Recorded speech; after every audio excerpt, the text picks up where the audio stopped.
اعوذ باللہ من الشیطان الرجیم، بسم اللہ الرحمن الرحیم۔ السلام علیکم۔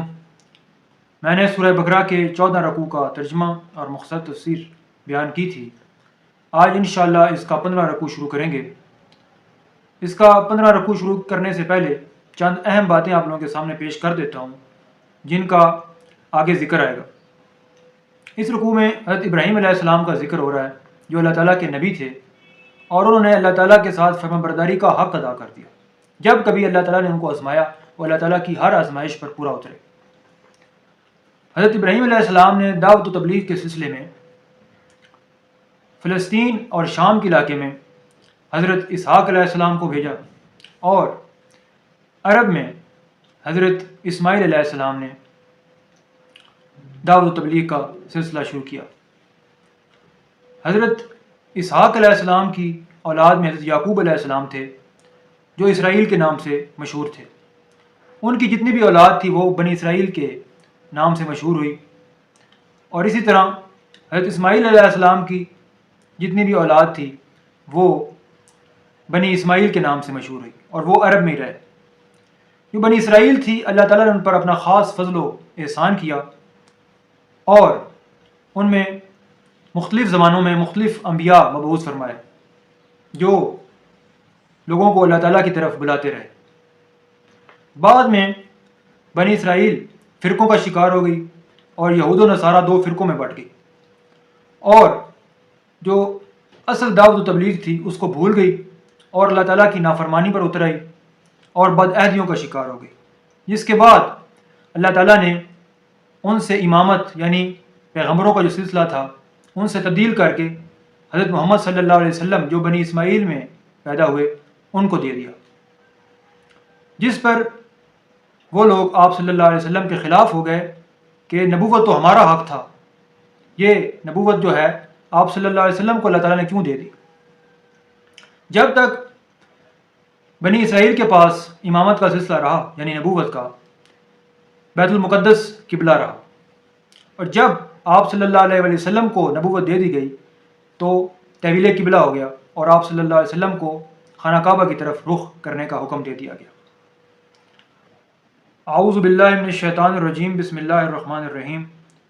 یا بنی اسرائیل اذکروا نعمتی التی انعمت علیکم وانی فضلتکم علی العالمین۔ اے اولاد یعقوب، میں نے جو نعمتیں تم پر انعام کی ہیں انہیں یاد کرو، میں نے تو تمہیں تمام جہاں پر فضیلت دے رکھی تھی۔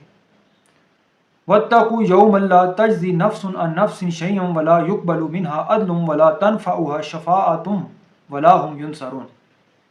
اس دن سے ڈرو جس دن کوئی نفس کسی نفس کو کچھ فائدہ نہ پہنچا سکے گا، نہ کسی شخص سے کوئی فدیہ قبول کیا جائے گا، نہ اسے کوئی شفاعت نفع دے گی، اور نہ ان کی مدد کی جائے گی۔ یعنی جلیل القدر انبیاء کے ساتھ نسبت یا کسی شخص سے کوئی نسبت کام نہیں آئے گی قیامت کے دن، جب تک انسان کے اعمال درست نہیں ہوں گے۔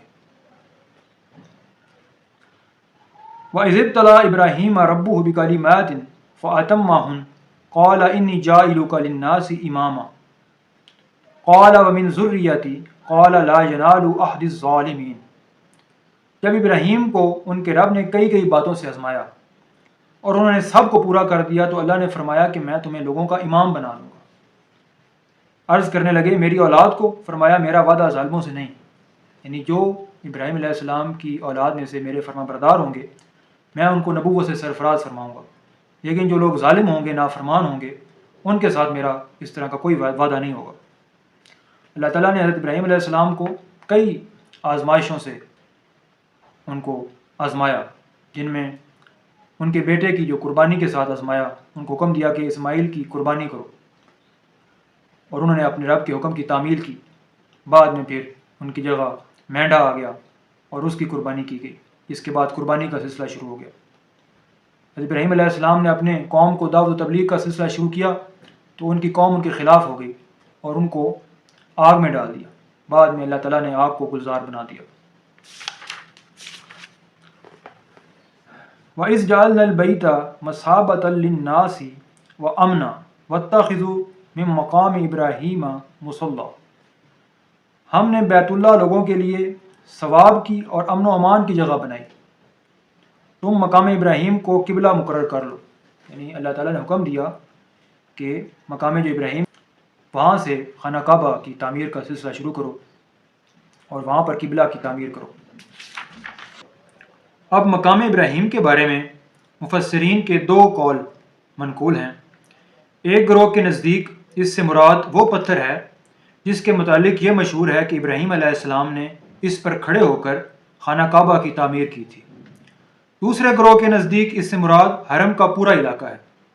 اس گروہ نے مقام کے لفظ کو کسی مخصوص کھڑے ہونے کی جگہ کے بجائے مسکن کے مفہوم میں لیا ہے۔ اس گروہ میں ابن عباس رضی اللہ تعالیٰ عنہ، مجاہد اور عطا جیسے اکابر علم تفسیر شامل ہیں، اور یہی تعویل صحیح معلوم ہوتی ہے۔ وَأَعِدْنَا إِلَىٰ إِبْرَاهِيمَ وَإِسْمَاعِيلَ أَن طَهِّرَ بَيْتِيَ لِلطَّائِفِينَ وَالْعَاكِفِينَ وَالرُّكَّعِ السُّجُودِ۔ ہم نے ابراہیم اور اسماعیل سے وعدہ لیا کہ تم میرے گھر کو طواف کرنے والوں، اعتکاف کرنے والوں اور رکوع سجدہ کرنے والوں کے لیے پاک صاف رکھو، یعنی اس گھر کو مکمل طور پر پاک صاف رکھو اور شرک اور جو دوسری برائیاں ہیں اس سے اس کو پاک کر دو۔ جزاک اللہ۔